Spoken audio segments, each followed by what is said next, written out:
in America, there is a kind of a wealth gap between the white population in America and the black population in America. So what do you think are the things that are contributing to this wide wealth gap? Honestly speaking, it's been like this since the beginning of time. And it definitely has roots in colonization, slavery, racism, right? These are basically the things that America has built its foundations on. So, and it's why whenever people are just like, oh my gosh, I want to live in America. I wish I was from America too. It's like, no, you don't.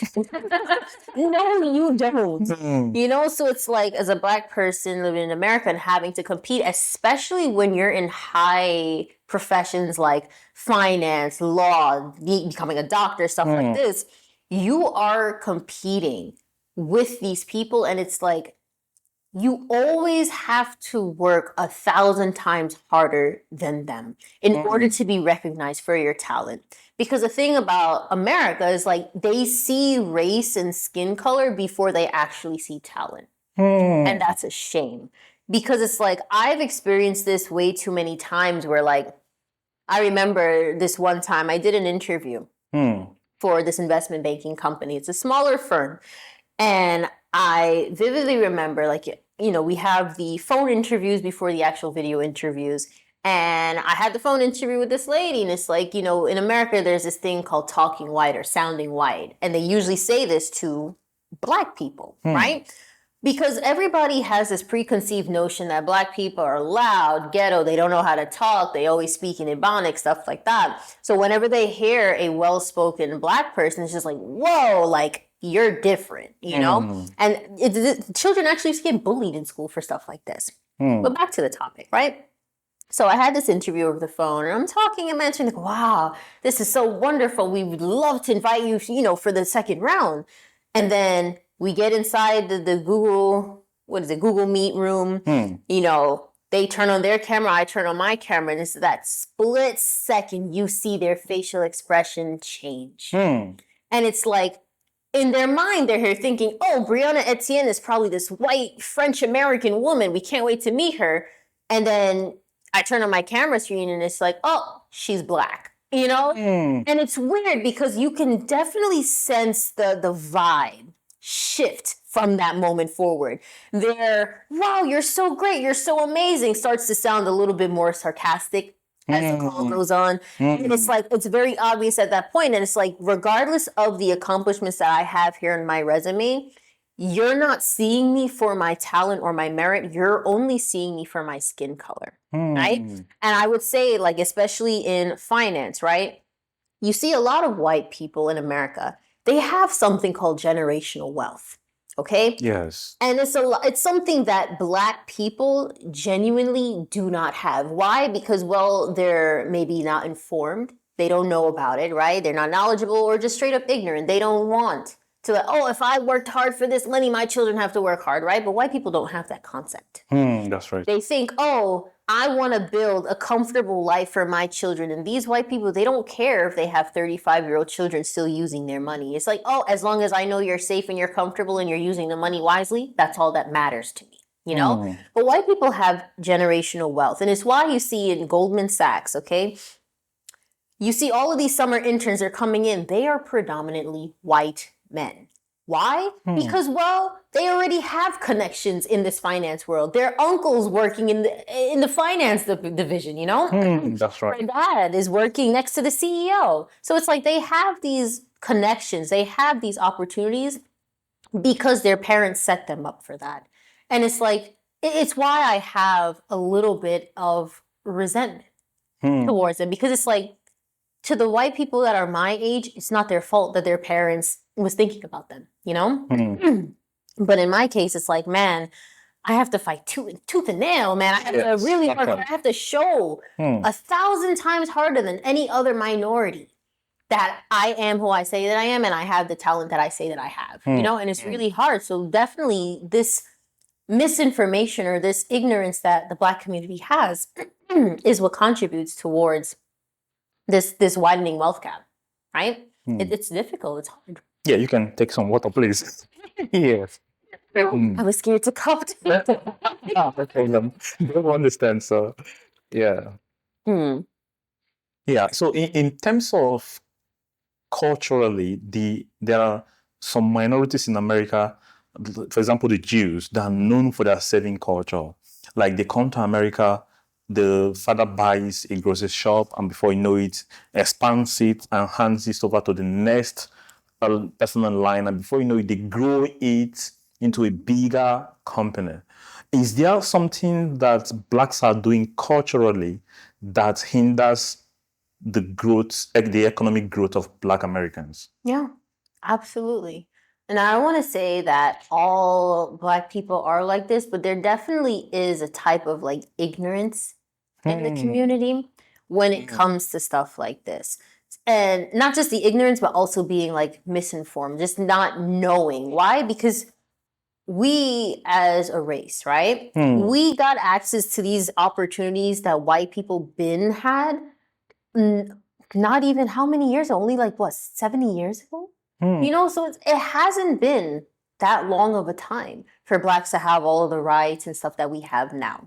And because of this, we're technically behind, right? We don't know anything about investing. We don't know much about saving. The Black families that do know about this took themselves, and they most likely came from, I hate to say it, but they most likely came from poverty, and they realized, I never want to live this lifestyle again, and I don't want my future children to be subject to this lifestyle either. So they see their environment and they actively choose to change it. But the thing about some Black people is, like I said, the ignorance, right? They think, this type of thing won't ever happen to me, you know, and then they stay with familiarity, right? Yes. But honestly speaking, yeah. But do you think other minorities in America, like the Asian, the Hispanics, also face the same hindrances that a Black population face? No.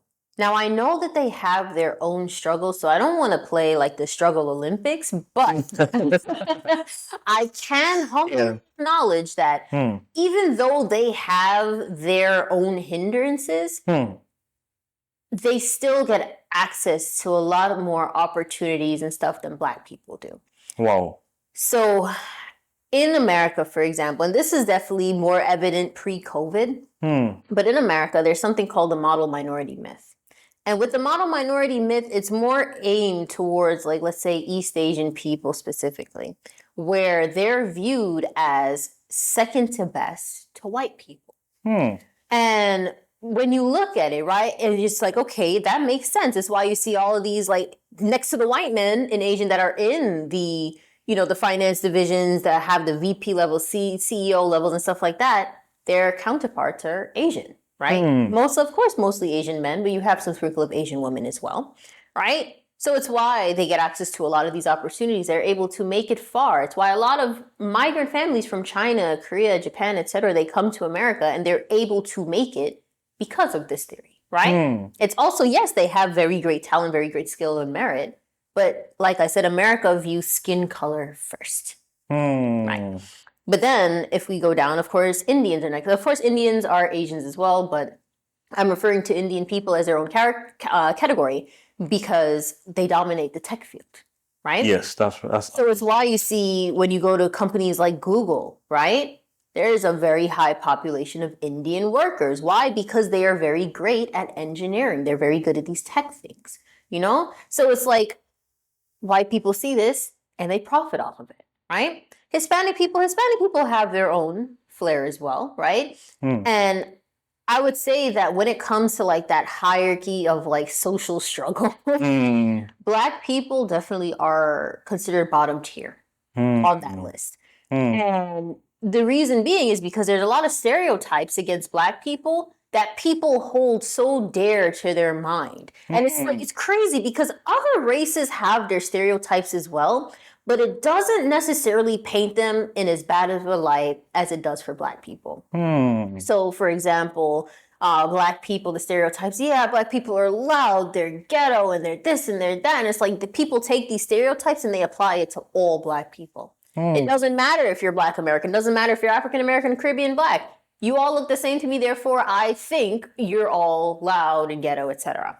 And it's because of these stereotypes that these companies, right? They think about it, and it's like, I know there's a lot of discrimination laws and stuff like that in America, but it's like, we're human beings, you know? We all have our own conformed biases. So it's like, regardless of that, you can tell me a million times, no, I didn't reject the job opportunity because you're Black, but in reality, it's like, I did subconsciously, you know? Yes. So it's hard. Yeah. It's hard. You know, recently, the recent past, the Supreme Court in America said that Ivy League university allocations based on ethnicity shouldn't be there. It should be based on merit now.